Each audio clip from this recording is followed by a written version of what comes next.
Ketika sudah buka Al-Quran, Bismillahirrahmanirrahim, A'udzubillahi minasyaitonirrajim, ngantuk pun muncul. Sakit perut lah. Sungguh rugi orang-orang yang ketika hidup dunia dia tidak mempelajari Al-Quran, tidak dekat dengan Al-Quran. Dia akan jauh daripada hidayah-hidayah Allah. Bukan berarti hafal Quran ketika muda saja, enggak. Ketika tua juga bisa menjaga Al-Quran. Karena tujuan hafal itu menjaga Al-Quran, menjaga kalam Allah.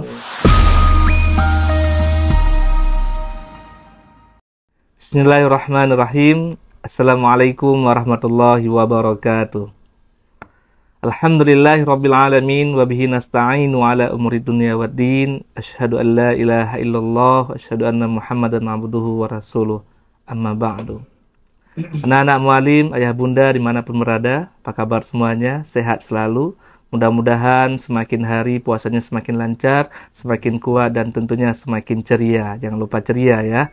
Alhamdulillah, saya Mualim Rudi bahagia sekali hari ini dapat kembali menemani anak-anak mualim, menemani ayah bunda semua dalam program podcast Ramadan 2024 Sekolah Islam Al-Azhar Cairo Banda Aceh. Nah, anak-anak mualim yang mualim cintai karena Allah, hari ini alhamdulillah di studio kita, studio podcast kita sudah hadir kedatangan dua orang narasumber yang sangat-sangat luar biasa, sangat-sangat expert di bidangnya. Yaitu beliau-beliau ini adalah para penghafal Al-Quran. Allah izinkan mereka, beliau-beliau ini adalah hidup dengan Al-Quran, menjaga Al-Quran, bahkan mengaplikasikan Al-Quran dalam kehidupannya sehari-hari. Nah, di sini sudah ada Mualim Arya, Masya Allah luar biasa ya. Apa kabar Mualim? Alhamdulillah khair. Khair, alhamdulillah. Juga ada nih Mualim Arya, salah satu guru Al-Quran di Sekolah Islam Al-Azhar Cairo Banda Aceh, dan juga ada Mualim Maghfir. Assalamualaikum Mualim Maghfir. Masya Allah, luar biasa ya. Apa kabar? Sehat? Alhamdulillah sehat. Sehat. Ini Mualim Maghfir juga salah satu guru Sekolah Islam, guru Al-Quran Sekolah Islam Al-Azhar Cairo Banda Aceh, dan beliau juga salah satu guru store hafalan kami ini para mualim nih. Jadi di Sekolah Islam Al-Azhar Cairo Banda Aceh ini bukan hanya dituntut anak-anaknya yang menghafal Al-Quran, tapi juga para mualimnya juga terus kita store hafalannya, kita bermurajaah, kita sungguh-sungguh dengan Al-Quran. Syekh Kabir ya? Ya, insya Allah luar biasa. Nah, Mualim Arya dan Mualim Maghfir, selamat datang di studio kita. Kira-kira kita mau bahas apa nih? Sepertinya hal yang sangat penting. Iya, betul ya. Sangat-sangat menarik tentunya ya. Jadi kita akan sharing sesuatu yang sangat-sangat menarik. Tentang apa? Tentang Al-Quran, the way of life ya. Ini kita harus lihat. Ini kita kira-kira judulnya berbahasa Inggris nih Mualim. Saya aja mikilo-kilo kalau ngomong bahasa Inggris nih ya. Kira-kira kita bahasnya dalam bahasa Inggris atau dalam bahasa Indonesia Raya nih? Bahasa Indonesia ya. Indonesia Raya. Biar semua mudah memahami. Ayah bunda juga mudah memahami ya tentang penjelasan-penjelasan nantinya. Dan tentunya bisa diaplikasikan dalam kehidupan sehari-hari. Nah, Mualim berbicara tentang Al-Quran, the way of life ini. Kira-kira what the meaning of nih ya? Apa sih yang dimaksud dengan Al-Quran the way of life nih? Boleh dijelaskan sedikit? Ya, baik paling. Assalamualaikum warahmatullahi wabarakatuh. Ya. Warahmatullahi wabarakatuh. Anak-anak mualim yang dirahmati Allah, ayah bunda yang dimanapun Anda berada, semoga sehat selalu ya. Jadi berbicara tentang Al-Quran the way of life itu mualim. Iya. Kita terjemahkan dulu mualim nih. Betul. Apa artinya kan? Iya. Ini kan bahasa Inggris ya. Iya, betul. Iya. Jadi Al-Quran the way of life itu artinya ya perjalanan hidup. Al-Quran jadi perjalanan hidup. Ya. Jadi perjalanan hidup itu tentunya ada tujuan akhir Malim. Iya, ya. Pasti ada tujuan akhir. Ya. Tujuan akhir kita kemana? Yaitu akhirat. Iya. Akhirat itu punya dua pilihan. Surga dan neraka.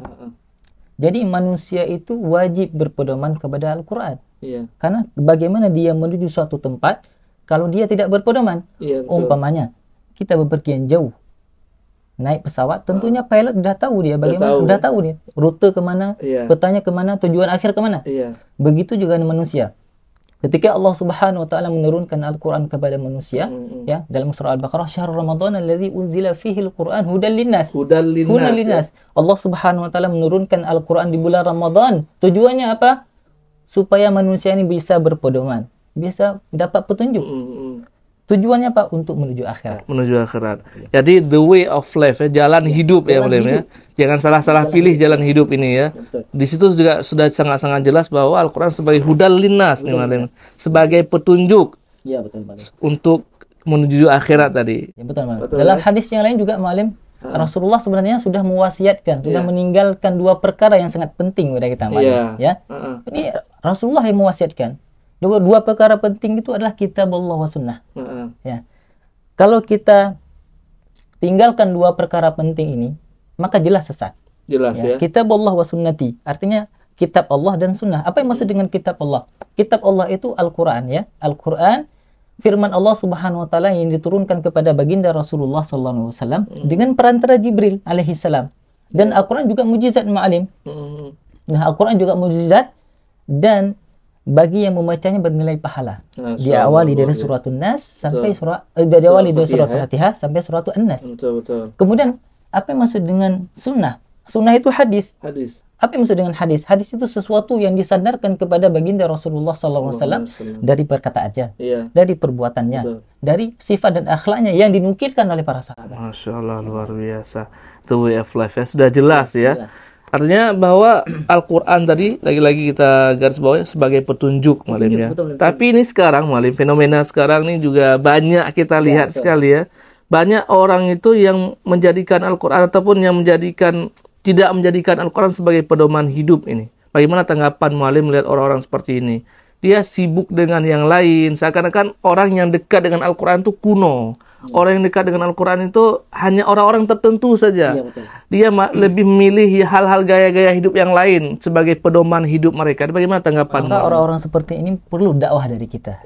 Perlu siraman rohani, nasihat, motivasi untuk orang-orang tertentu. Kita bicarakan kepada dia, kita bilang ke dia, ya, ini nasihat-nasihat, keutamaan-keutamaan membaca Al-Quran. Jelaskan semua. Insya Allah akan berubah suatu saat. Dan kita doakan dia, Malim. Ya, kita doakan dia. Mudah-mudahan dia dapat hidayah.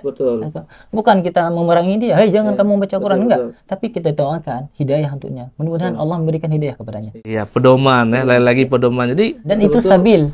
Cara dakwahnya Rasulullah sebenarnya begitu, Malim. Tidak langsung memerangi. Harus menjudge ya. Tidak harus kita maki-maki. Nggak perlu ya. Masya Allah, luar biasa ini ya. Dan Malim Maghfir, kita lihat juga ya. Apa sih resiko atau konsekuensi bagi orang-orang yang tidak menjadikan Al-Quran sebagai pedoman hidup ini? Tadi kan sudah dijelaskan sedikit bahwa Al-Quran itu sebagai pedoman hidup. Tapi apa sih resikonya? Atau memang tidak ada resiko? Atau jangan-jangan memang resikonya sangat-sangat luar biasa gitu? Boleh dijelaskan sedikit oleh Bang Fiat. Oke, baik Malim Rudi. Saya melihat pedoman seseorang kepada Al-Quran itu sama seperti ketika seseorang membeli sebuah sepeda motor, lalu diberikan buku panduan, maka dia mesti membaca buku panduan agar dia bisa mengendarai atau menghidupkan motor itu. Maka Allah yang menciptakan dunia ini, Allah yang menciptakan kita, tentunya Allah pula yang sudah menurunkan Al-Quran kepada kita sebagai pedoman agar manusia itu bisa hidup di dunia yang singkat ini, yang sementara ini dengan selamat, sehingga bisa menuju kepada akhirat dengan selamat. Kemudian ketika ada orang yang tidak ingin berpegang teguh kepada Al-Quran, tidak ingin berpedoman kepada Al-Quran, ini tentu cara yang sangat salah. Sehingga Rasul sampaikan itu, ya seperti apa yang sudah disampaikan oleh Malim Arya tadi, Rasul meninggalkan 2 hal yang sangat penting. Memang tidak ada pegangan lain selain 2 hal itu, yaitu Al-Quran dan Kitab Allah. Jadi sungguh rugi orang-orang yang ketika hidup dunia dia tidak mempelajari Al-Quran, tidak dekat dengan Al-Quran. Dia akan jauh daripada hidayah-hidayah Allah. Dan kita malam harus tahu juga apa tujuan Allah ciptakan kita. Ya. Wa ma khalaqtul jinna wal insa illa liya'budun. Tidak aku ciptakan jin dan manusia kecuali untuk beribadah. Jadi tujuan kita hidup dunia hanyalah beribadah kepada Allah Subhanahu wa taala. Luar biasa. Nah, Malim, berbicara masalah Al-Quran, ternyata dalam Al-Quran itu banyak solusi-solusi dari permasalahan hidup kita sebenarnya. Tapi juga masih banyak di antara kita yang sering ketika dia punya masalah dalam hidupnya, ketika dia diuji dengan ujian yang bertubi-tubi, dia butuh sesuatu quote ataupun kata-kata motivasi yang bersumber dari orang-orang barat nih Malim ya. Padahal sebenarnya dalam Al-Quran itu sudah ada setiap permasalahan yang kita hadapi itu punya solusi di dalamnya. Sedangkan kita tidak mau dekat dengan Al-Quran. Mungkin Mu'alim bisa jelaskan sedikit ayat-ayat tentang yang memberikan solusi-solusi dalam hidup kita ini. Kalau contoh ayat-ayat permasalahan hidup, solusi, ya semua ada dalam Al-Quran. Banyak sekali ayat-ayat menceritakan tentang itu. Salah satu contoh dalam surah At-Talaq. Wa may yattaqillaha yaj'al lahu makhraja. Barang siapa yang bertakwa kepada Allah Subhanahu wa taala, maka ada jalan keluar. Jalan keluar. Kemudian wa yarzuqhu min haitsu la yahtasib. Ya, wa yarzuqhu, Allah memberikan rezeki kepada Allah memberikan rezeki kepadanya dari arah yang tidak terduga, Malim. Nggak tahu, kita datang udah ada uang. Iya. Ada rezeki dari Allah. Itu memang banyak kita lihat sekarang, Malim. Kita lihat dia hidupnya biasa-biasa saja. Dia kita lihat juga nggak punya usaha yang besar-besar, tapi hidupnya macam bahagia saja. Mengalir aja hidupnya ya. Terlihat biasa-biasa. Nggak ada beban sedikit pada hidupnya ya. Ada juga yang orang yang memang terlihat pontang-panting, hedon lah bahasa sekarang ya. Dengan glamornya, tapi nyatanya mereka tidak punya ruh di dalamnya. Bisa jadi mereka ujung-ujungnya yang banyak sekali yang terjadi itu ujung-ujungnya mereka mengakhiri hidupnya dengan sangat sadis ya. Kemudian ada lagi Mu'alim, wa may tawakkal 'ala Allah fa huwa hasbuh. Masyaallah. Barang siapa yang bertawakal kepada Allah, Allah cukupkan. Cukup ya. Apapun masalahnya, apapun permasalahan hidup kita, serahkan diri kepada Allah, insyaallah cukup. Allah akan memudahkan segala urusan kita. Masyaallah, luar biasa. Termasuk masalah jodoh pun ada dalam itu ya. Ada dalam Al-Qur'an komplit ya. Memang Al-Qur'an sudah mengatur hidup kita sedemikian rupa ya. Iya betul, banyak kali. Jadi SOP dalam Al-Quran itu memang luar biasa ya. Aturan-aturan yang sudah diciptakan Allah dalam Al-Quran yang harus kita pelajari, yang harus kita jalankan memang sangat-sangat luar biasa. Semua ada solusi dalam Al-Quran. Semua ada solusi. Karena Al-Quran ini sumber ilmu, Madim. Betul. Sumber ilmu. Ya. Jadi Mu'alim Rudi, dalam dunia ini tidak ada satupun agama yang bisa mengatur pemeluknya itu sedetail Islam. Tidak ada. Luar biasa. Dalam Islam itu cara potong kuku pun diatur. Sampai ke cara potong kuku ya. Cara potong kuku diatur. Dari bangun tidur sampai tidur lagi sudah diatur. Artinya betul-betul seperti yang kita bincangkan tadi, sangat rugi orang yang tidak berpegang teguh sama Al-Quran. Sangat rugi. Luar biasa, sangat rugi dong. Masya Allah. Karena seperti ini, Malim, setiap umat yang diutuskan, setiap nabi yang diutuskan untuk menjadi pendakwah, maka tujuannya itu satu aja, Malim, untuk menyembah Allah. Ya. Nabi Musa, Nabi Isa, semua nabi-nabi tujuannya hanya satu, menyembah Allah Subhanahu wa taala. Ya. Dan mereka juga punya pedoman, Malim. Kitab Samawi dan kitab-kitab yang lain. Banyak kitab-kitab mereka. Ya, seperti itu. Ada satu pertanyaan lagi yang mungkin masih penasaran kita ya. Apa manfaat menjadikan Al-Quran sebagai pedoman hidup nih? Walaupun tadi kita udah bahas nih panjang lebar tentang pedoman hidup, dan kita juga sudah tahu konsekuensi jika kita tidak berpegang teguh pada Al-Quran. Lalu apa manfaat nih ketika kita berpegang teguh atau berpedoman pada Al-Quran? Ya, tentunya, Malim, banyak sekali manfaat bagi kita berpedoman kepada Al-Quran, Malim ya. Yang pertama adalah sebagai petunjuk jalan yang lurus. Ya, dan jalan yang lurus itu menuju ke surga. Betul. Namanya sudah jalan lurus. Jalan lurus. Udah jalan aja. Insya Allah kita dapat tujuan akhir. Ya, seperti itu. Kemudian Al-Quran ini juga menjadikan mukjizat turun kepada baginda Rasulullah SAW. Ya, maka spesial sekali Nabi Muhammad dijadikan Al-Quran itu sebagai mukjizat. Ya. Kemudian menjadikan kepribadian manusia ini lebih baik. Karena tadi sudah diatur oleh Mafir. Ya, karena dalam Al-Quran Malim banyak nasihat-nasihat, banyak ahkam hukum tentang apalagi tentang kisah-kisah nabi-nabi, sejarah.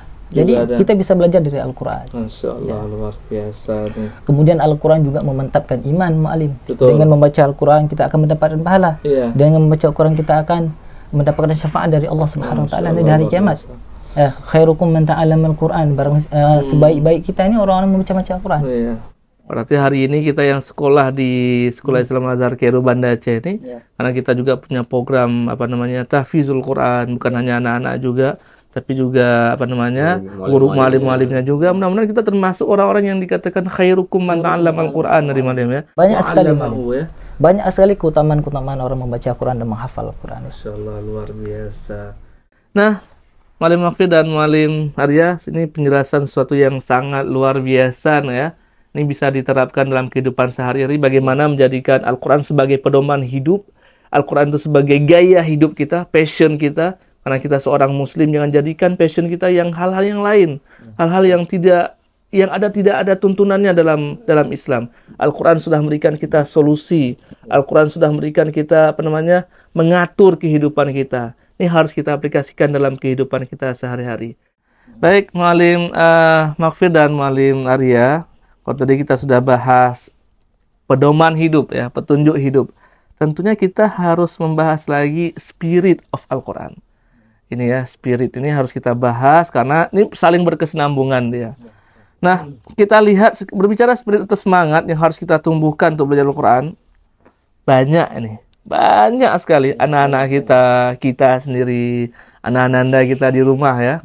Bahkan di sekolah, itu ketika jam pelajaran olahraga, siang-siang mau bermain olahraga tuh. Nggak tahu panas, nggak tahu terik matahari, mau hujan, mau panas, itu mereka semangat tuh ketika sudah jam-jam olahraga, ketika bermain. Tidak kenal waktu. Tapi ketika sudah datang maghrib ataupun di sekolah disuruh ngaji, disuruh hafal Quran, ini sudah mulai melemah nih. Bahkan ketika sudah buka Al-Quran, Bismillahirrahmanirrahim, A'udzubillahi minasyaitonirrajim, ngantuk pun muncul. Sakit perut lah, sakit perut, tak apa-apa saja. Ini bagaimana tanggapan Mu'alim Maghfir melihat fenomena-fenomena seperti ini? Oke, Mu'alim Rudi. Kalau kita istilahnya ya, merasakan hal seperti itu, kita harus mengingat bagaimana pertama kali Al-Quran itu Allah turunkan kepada Nabi. Bagaimana perjuangan Nabi untuk menerima Al-Quran itu. Betul. Di musim dingin yang sangat dingin, dalam gua sendirian, tiba-tiba ada yang meluk dari belakang. Bagaimana rasa takutnya Nabi itu ketika beliau pulang, sampai keringatnya bercucuran di dahinya. Betul. Padahal dalam keadaan musim dingin. Artinya apa? Ketika seseorang ingin mendapatkan hal yang lebih, maka dia butuh perjuangan yang lebih. Iya, betul. Ya kan? Kan seperti itu dia. Ya, betul, Mu'alim.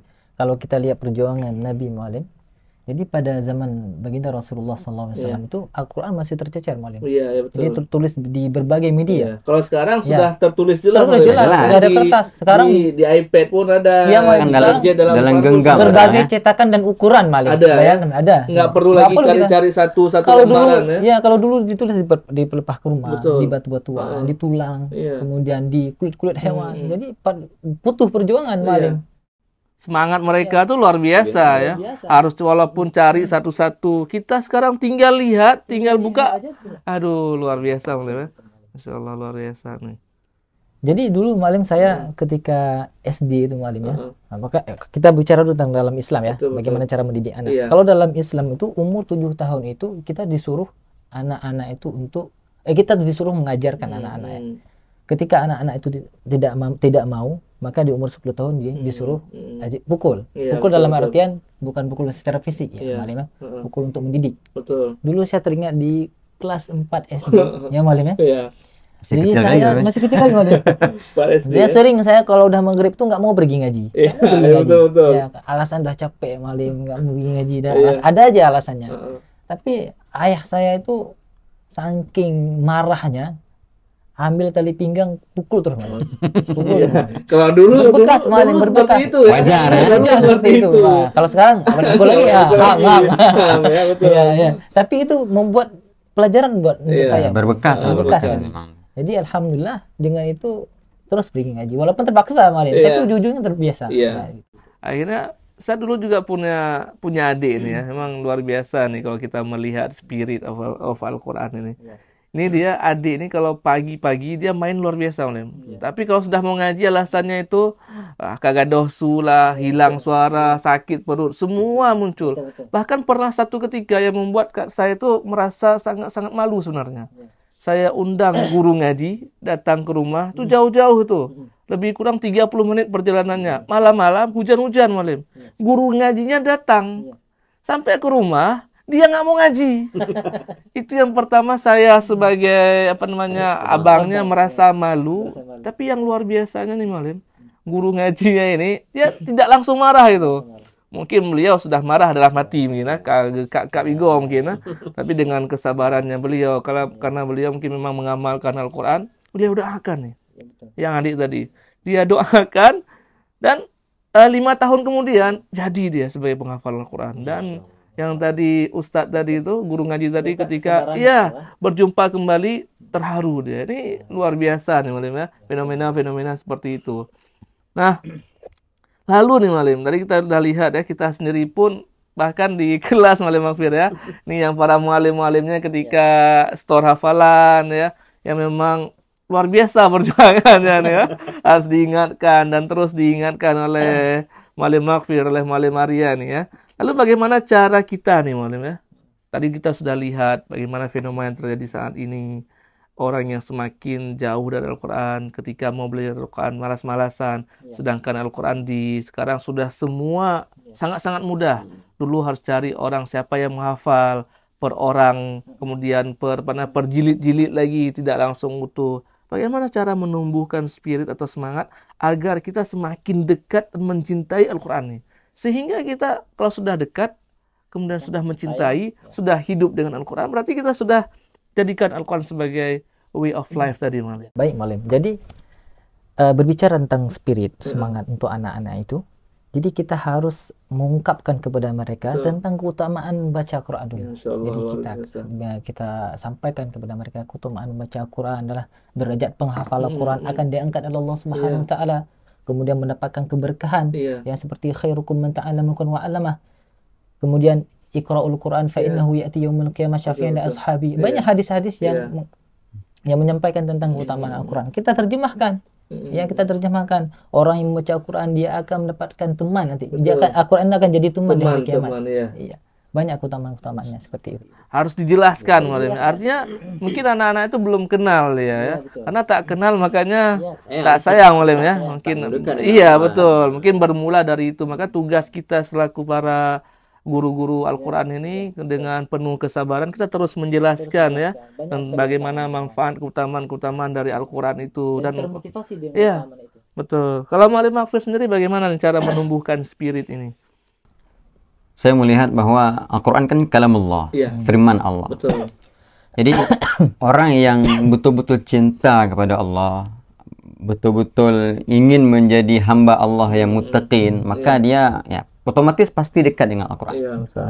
Sehingga Allah katakan dalam Al-Quran, Qul in kuntum tuhibbunallah fattabi'uni yuhibbukumullah. Maka Allah sampaikan kepada Nabi, bila kalian cinta kepadaku, maka ikutilah aku, kata Nabi. Ikutilah apa yang sudah dibawa oleh Nabi, sehingga bisa cinta tumbuh kepada Allah. Oleh karena itu, ketika kita sudah punya cinta dengan Allah, mantap cinta kepada Allah, maka pasti kita akan dekat dengan Al-Quran. Karena satu-satunya cara untuk mendapatkan cinta Allah itu dengan cara Al-Quran tadi itu. Masya Allah, luar biasa. Dekat dengan kalamnya. Dekat dengan kalamnya. Artinya memang Allah sudah dalam Al-Quran sudah dikatakan ya bahwa semakin kita dekat dengan Al-Quran maka kita semakin dekat juga dengan Allah gitu. Dan pastinya siapa yang tidak ingin berjumpa dengan Allah? Betul. Siapa yang tidak ingin masuk surga? Ini kita cita-citanya pengen masuk surga. Ngaji malas-malasan, sholat malas-malasan. Emang kita punya orang dalam di sana. Ordal ke Pak Anies bilang. Harus dengan bermujahadah. Perjuangan tadi itulah yang akan dibalas oleh surga. Iya, karena orang yang dekat dengan Al-Quran itu janjinya surga, makanya tidak semudah yang kita bayangkan perjalanannya gitu. Butuh ada tantangan-tantangan yang harus kita hadapi gitu ya. Masya Allah, luar biasa. Itulah anak-anak mualim yang mencintai karena Allah. Jangan pernah sekali-kali bermalas-malasan dengan Al-Quran. Ini kita boleh bersemangat dalam hal lain. Kita boleh bersemangat dalam olahraga. Kita boleh bersemangat dalam kegiatan-kegiatan lain. Tapi yang paling penting adalah kita harus lebih bersemangat dekat ataupun menghafal ataupun belajar Al-Quran. Karena sebaik-baik manusia adalah manusia yang mau belajar Al-Quran dan yang mau mengajarkannya. Ini harus kita tumbuhkan. Spirit ini yang harus kita tumbuhkan dalam diri kita. Siapapun, baik itu anak-anak mualim, ayah bunda, dan kita semua. Bahkan para mualim pribadi merasakan bagaimana kendala-kendala dalam ketika kita ingin menghafal Al-Quran. Tapi teruslah berjuang. Teruslah tumbuhkan semangat itu, spirit itu. Agar kita menjadi manusia-manusia yang nantinya Al-Quran itu sendiri yang menjemput kita untuk menuju surganya Allah.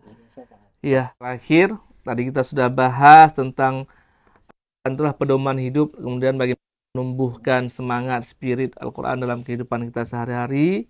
Dan yang terakhir nih Mu'allim, ini sangat-sangat menarik ini pembahasan kita pada hari ini. Why I choose to be a hafiz. Kenapa kita memilih? Kenapa saya memilih menjadi hafiz Quran? Kenapa kita memilih menjadi para penghafal Quran? Nah Mu'allim, alhamdulillah saat ini Allah sudah mudahkan Mu'allim Arya, Mu'allim Maghfir menjadi hafizul Quran. Allah mampukan Mu'allim untuk menghafal Al-Quran. Kenapa? Mu'allim rela berjuang, rela berlelah-lelah untuk menghafal Al-Quran. Bisa diceritakan dulu sedikit nih dari Mu'allim Maghfir. Kenapa nih mau berlelah-lelah, mau berjuang di saat orang-orang di luar sana ya sangat-sangat abai dia terhadap Al-Quran. Lebih milih berjuang dalam hal lain. Tapi Mu'allim Maghfir hari ini mau berlelah-lelah, mau berjuang untuk menjadi hafizul Quran. Baik Mu'allim Rudi, ini sebenarnya luar biasa pertanyaannya ya. Pertama saya melihat bahwa menjaga Al-Quran itu adalah amanah daripada Allah Subhanahu wa Ta'ala. Jadi ketika seseorang mengambil amanah yang berat itu tentunya akan ada balasan yang besar juga daripada Allah. Begitu Mu'allim Rudi kan? Kemudian saya juga melihat bahwa ketika seseorang bisa meletakkan Al-Quran dalam hatinya, maka kehidupan di dunia itu akan lebih tenang. Akan lebih terjaga, segala urusan yang diinginkan itu akan lebih cepat. Allah mudahkan dengan cara-cara Allah yang sudah Allah tentukan. Yang kadang cara itu enggak terfikirkan oleh kita. Tetapi asbab daripada Al-Quran tadi itu Allah mudahkan apapun yang kita inginkan. Masya Allah, luar biasa. Ya, kalau tanggapan Mu'allim Arya, kalau Mu'allim Arya sendiri bagaimana nih? Kenapa mau berlelah-lelah, berjuang untuk menjadi hafizul Quran? Baik Mu'allim, kalau ditanya kenapa rela berjuang untuk Al-Quran, saya teringat dalam sebuah hadis baginda Rasulullah SAW, man qara'a harfan min kitabillah falahu hasanah wal hasanah bi'ashri amsalha la aqul alif lam min harf walakin alif harfun wal lam harfun wa mim harfun. Jadi dalam hadis ini, barang siapa yang membaca satu ayat saja, satu huruf saja, maka mendapatkan kebaikan. Satu huruf saja dapatkan. Sedangkan satu kebaikan dilipat jadi 10. Nah, kebaikan di sini Allah tidak menyebutkan, Rasulullah tidak menyebutkan. Jadi kalau kita lihat kebaikan yang Allah berikan kepada kita, bisa jadi panjang umur, bisa jadi keberkahan rezeki, bisa jadi apa saja. Ya, itu. Jadi kalau yang lain keutamaan bisa memberikan mahkota kepada orang itu jadi motivasi bagi kita Mu'allim. Ya, artinya lelah kita ini tidak sebanding, tidak ada apa-apanya dengan balasan yang sudah Allah janjikan. Ya, betul Mu'allim. Ada pepatah la rohata illa ba'dal maut. Ya, tidak ada kata istirahat kecuali setelah meninggal dunia. Masya Allah. Artinya jangan berlelah-lelah, jangan main-main, jangan merasa ada waktunya istirahat. Jangan, kapan kita istirahat? Surga. Masya Allah, luar biasa ini ya. Jadi sekarang nih jangan berharap bisa istirahat dulu Mu'allimnya, karena hidup kita memang terus ya. Kemudian silih berganti juga tantangan kehidupan juga kita. Nanti kita istirahat, ada waktu istirahatnya ya. Setelah surga. Masya Allah, luar biasa. Nah, Mu'allim Arya dan Mu'allim Maghfir ya. Apa yang Mu'allim rasakan ketika Allah izinkan atau ketika Allah memilih Mu'allim sebagai hamba Allah yang mampu menghafalkan? Kalau tadi berjuang ya, mau berjuang. Ini sudah jadi ini. Karena tidak semua orang Allah izinkan menghafal Al-Quran. Tidak semua orang. Mungkin ada juga orang yang sudah hafal Al-Quran, tapi tidak semua orang yang Allah izinkan untuk menjaga dan hidup dengan Al-Quran. Dan hari ini Allah pilih nih. Allah pilih Mu'allim Maghfir, Allah pilih Mu'allim Arya. Dan saya sendiri merasa, kenapa Allah nggak milih saya? Dan hari ini Allah pilih Mu'allim Maghfir, Allah pilih Mu'allim Arya. Apa yang Mu'allim rasakan? Luar biasa emang. Jadi ketika kita sudah memantapkan hafalan daripada Al-Quran, tentunya ini kita mesti berterima kasih kepada Allah atas pilihan Allah, karena ya tetap semua itu berjalan karena Allah izinkan karena kehendak Allah. Jadi saya merasakan ketika Al-Quran sudah ada dalam hati saya, maka saya melihat kehidupan yang ada di dunia ini serasanya semacam mudah, semua urusan ya? Allah mudahkan. Dan saya melihat tidak ada orang yang hafal Al-Quran itu menjadi pengemis, tidak ada. Ya, betul. Tidak ada. Itu mungkin memang mukjizat yang Allah berikan melalui Al-Quran. Begitu juga ketika kita merasakan penat hidup ataupun capek, lalu dia ada Al-Quran dalam hatinya, dia bisa murajaah dan bisa membaca, itu menjadi apa istilahnya, ngecharge ya, apa bahasanya, motivasi dirinya, membuat dia semakin bersemangat untuk hidup di dunia ini. Artinya Allah mudahkan hidupnya. Itu memang real, bukan dongeng, bukan kisah, tapi betul-betul nyata adanya. Tapi saya juga teringatlah satu kisah, Malim ya. Mungkin Allah tidak memilih saya sebagai penghafal Al-Quran. Yang pertama saya memang merasa cemburu nih ya, cemburu bagi penghafal. Kenapa saya katakan seperti itu? Saya punya adik, ya, saya punya adik dengan keterbatasan keluarga kita, ekonomi kita, tapi dia punya azam yang kuat tuh ketika di pesantren dia menghafal Al-Quran. Dan ketika itu bunda kami itu sakit-sakitan. Kemudian terkadang ketika berobat tuh butuh biaya-biaya yang di luar nalar kita gitu. Jadi saya yakin itu, dan saya merasakan saya bukan penghafal Al-Quran, tapi saya punya adik yang menghafal Al-Quran. Saya rasakan sekali mungkin manfaatnya yang seperti Malim Mahfid katakan, Allah mudahkan hidupnya. Jadi biaya berobat orang tua kami, kemudian ada saja tuh orang-orang yang mau memudahkan, yang mau membantu, yang mau memudahkan urusan kita. Walaupun terkadang kita nggak punya uang. Mungkin itu salah satu asbab dari itu. Allah hadirkan kemudahan-kemudahan, bisa jadi asbab dari penghafal Al-Quran tadi. Ya, jadi bukan hanya dimudahkan urusan dia, tapi juga orang sekitarnya tadi ya. Betul Malim ya? Iya betul Malim. Masya Allah, luar biasa. Jadi kalau kita berbicara ini Malim, sebenarnya hafal Al-Quran tuh nggak ada batasan usia. Nggak ada batasan usia. Saya pernah melihat ibu-ibu, nenek bahkan, umurnya 60 tapi tetap menghafal Al-Quran. Contoh nih, ibunda Ustazah Oki. Ya, beliau menghafal Al-Quran di umur 60-an. Tapi alhamdulillah khatam Al-Qurannya. Macam mujizat ini. Bukan berarti hafal Quran ketika muda saja, enggak. Ketika tua juga bisa menjaga Al-Quran, karena tujuan hafal Quran menjaga Al-Quran, menjaga kalam Allah sampai hari kiamat. Karena Al-Quran janji Allah dijaga sampai hari kiamat. Tidak akan hilang, tidak ada yang bisa mengganti taati Al-Quran ini. Orang Quraisy pun ditantang oleh baginda Rasulullah SAW ketika masa itu. Ditantang satu surah nggak bisa, ditantang 10 ayat nggak bisa, ditantang beberapa satu ayat pun nggak mampu. Contoh Musalamah Al-Ghazzab ya, nggak bisa. Masya Allah, luar biasa. Dijaga sampai hari kiamat. Dijaga Al-Quran sampai hari akhir. Jadi memang Allah mudahkan ini orang pilihan tadi. Tidak menutup kemungkinan kita ini yang sudah umurnya ada.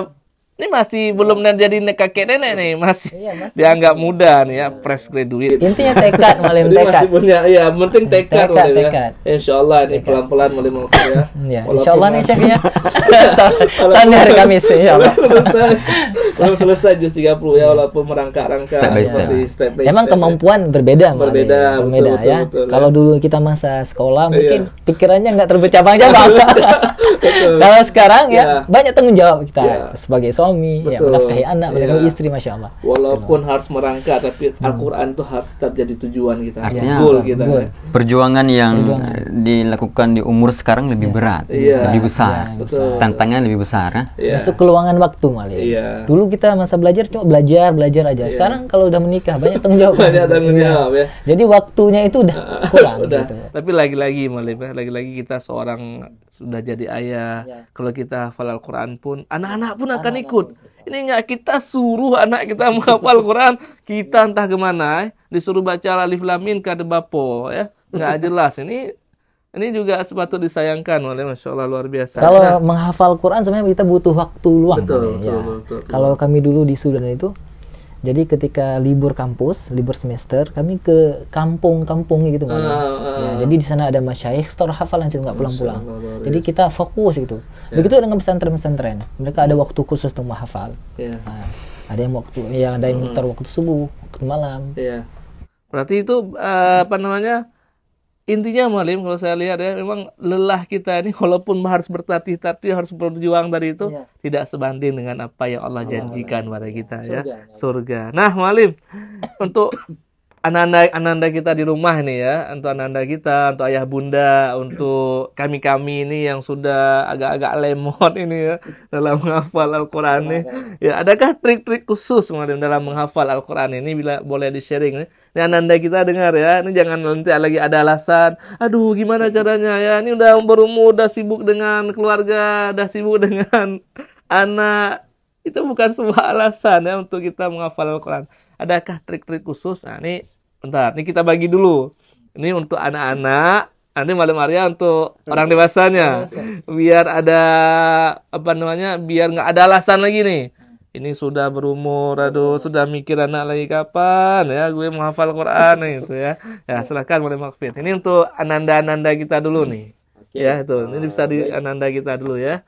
Ananda sekalian, mungkin tip daripada Malam Makfir agar bisa menjadi seorang hafiz Al-Quran, yang pertama kali, setiap ananda tuh mesti punya niat yang ikhlas. Menghafal Al-Quran karena Allah. Menghafal Al-Quran bukan karena dipaksa oleh orang tua. Bukan karena dipaksa oleh mu'alim juga. Tapi betul-betul niat karena Allah ingin menjaga Al-Quran. Itu pertama. Yang paling penting ikhlas ini. Karena apapun ibadah kita, perilaku ataupun amalan kita tanpa ada ikhlas tadi nggak ada nilai di sisi Allah. Yang kedua, mulailah menghafal, jangan menunda untuk menghafal. Ini mulai menghafal. Kapan besok aja lah. Jadi masing-masing punya target, buat target, pasang target, mulai menghafal. Katakanlah sehari itu hafal 1 ayat, mungkin yang paling mudah. Tapi konsisten, continue. Insya Allah lama kelamaan akan banyak yang terhafal. Yang ketiga, jangan lupa murajaah. Nah, setelah dihafal, jangan lupa murajaah. Jangan cuma dihafal-hafal saja, tapi tidak pernah murajaah. Nah, 3 hal ini yang paling penting menurut mualim. Jadi ketika 3 hal ini selalu dikerjakan, niat dengan ikhlas, dan niat ini mesti diperbarui. Enggak boleh ini nawaitu hafal Quran, selesai enggak. Cuman harus diperbarui setiap waktu ketika ingin menghafal Al-Quran. Kemudian ya diulang lagi, mulai menghafal, mulai murajaah lagi. Biar nggak lupa. Biar nggak lupa. Karena 3 hal yang paling penting menurut mualim. Masya Allah, luar biasa nih ananda-ananda kita di rumah. 3 ya, ingat 3 hal. Perbaiki niat. Yang pertama ikhlas karena Allah. Yang kedua mulai menghafal, jangan menunda. Ini lagi nanti aja lah waktu Ramadan camp, waktu daurah aja ya, biar kita hafal Quran. Ketika daurah tunggu, nanti mau lebaran juga kita hafal Quran. Nanti pokoknya nantilah akan ada nanti ya, sampai tertunda. Yang ketiga adalah murajaah, itu yang paling penting. Itu untuk ananda-ananda kita di rumah nih. Dan untuk kita nih yang sudah dengan kesibukan yang luar biasa nih ya, Malim Arya, silahkan. Ya, kalau untuk orang dewasa nih Malim, ini agak susah Malim. Ya. Karena kita lihat nih contoh orang-orang tua kita ya. Kita nggak menyalahkan orang tua. Iya, betul. Kendala orang-orang tua ngaji ya. Kendalanya apa? Nggak lancar membaca Al-Quran. Ketika kita ingati, merasa benar. Nggak ada, itu benar saya baca. Padahal kita tahu masalah hukum nih. Tahu kita. Saya berapa kali itu kan? Ada saya ingatin orang tua di kampung, bukan di kampung saya, dan kampung lain. Jadi kita ingatin, kita nggak ada, bacaan saya benar. Itulah kendala kita, susah kita ngajarkan orang tua karena menganggap sesuatu yang sudah terbiasa sudah benar tuh. Padahal ada salah bacaannya, pada panjang pendeknya. Jadi ini cara bagaimana cara mengubahnya Malim. Ini apa ada pendapat dari Malim? Iya. Ini problem Malim. Problem bagi kita Malim. Iya, ini juga mungkin banyak juga di antara ayah dan bunda gitu ya, ketika anak-anak kita ini sudah bacaan belajar bagus, Quran, pulang ke rumah. Saya pernah dulu Malim. Pernah dulu itu ketika awal-awal adik saya itu di pesantren tadi, dia pulang ke rumah, saya ngaji, baca, itu dia sedang bermain itu, sedang main HP, tapi ternyata dia dengar apa yang saya baca, langsung dia koreksi.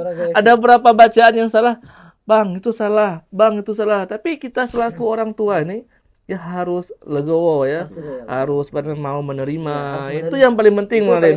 Jangan sampai macam Malim bilang tadi, Allah baru kayak purno dan nah, gitu ya. Jangan sampai seperti itu. Ini anak-anak kecil masa ngajarin orang tua, kan bapak ayah lebih jago. Padahal ilmu itu dari siapa saja, ya.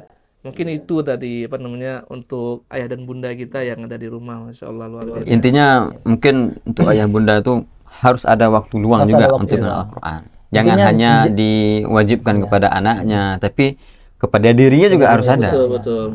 Tapi indah sekali kalau seandainya ayahnya mau baca Al-Quran di rumah, ibundanya juga duduk, anaknya juga, itu sangat-sangat indah rasanya ya.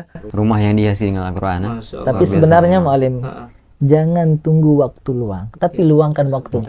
Itu dia Mu'alim, jangan tunggu. Ingat ananda kita di rumah, ayah dan bunda, jangan tunggu waktu luang, tapi luangkan waktu untuk menghafal Al-Quran. 3 part kita sudah bahas. Yang pertama tadi adalah bagaimana menjadikan Al-Quran sebagai pedoman hidup kita, passion kita, gaya hidup kita. Kemudian kita terus tumbuhkan semangat agar kita dekat dengan Al-Quran. Dan yang terakhir tadi kita sudah bahas trik-trik bagaimana menjaga menghafal Al-Quran. Ingat, sekali lagi, jangan tunggu waktu luang, tapi luangkan waktu untuk selalu dekat dengan Al-Quran. Baik ayah bunda dan ananda kita, itulah pembahasan kita tentang Al-Quran. Mudah-mudahan kita mampu kita aplikasikan dalam kehidupan kita sehari-hari. Terus semangat, kita punya waktu nih masih dalam bulan Ramadan. Karena bulan Ramadan adalah bulan Al-Quran. Terus berjuang, jangan pernah menyerah. Karena lelah kita hari ini tidak sebanding dengan apa yang Allah berikan pada kita nantinya. Subhanakallahumma bihamdika asyhadu an la ilaha illa anta astaghfiruka wa atubu ilaik. Assalamualaikum warahmatullahi wabarakatuh.